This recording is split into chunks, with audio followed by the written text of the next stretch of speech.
All right, hey guys, Brad here with some advice on how we want you to take the pictures. All right, when you're making a delivery, there's really two different types of deliveries that I'm going to address here. One is a payroll delivery, and the other is just a standard delivery to a residence or any other kind of consumer good. So let's say you're doing a payroll delivery and you're at a business.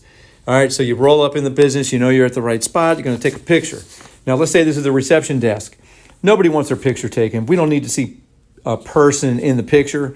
So if I were delivering a payroll, what I used to do when I was a driver, I would tell the person, hey, I just need to take a quick picture. So I'd set it down on the desk, back up.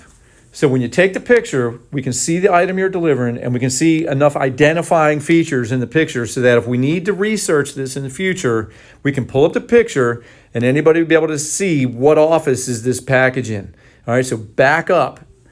And now if you're delivering a picture to a package to a residence, let's say this is a residential address, put the box down, back up so you can see the entire front door. If there's a house address there, even better, try to get the house address and the front door. And if it's an apartment complex and you are leaving it in front of an apartment, same thing, back up. That's the main point. The picture, you need to back up so we can see the surrounding areas. Otherwise, your pictures are worthless. An example of a worthless picture is when people take a close-up picture like that of the package. Or sometimes with payroll deliveries, I see pictures like this. I don't need to see your thumb in the package. That means nothing to me. It's not helpful.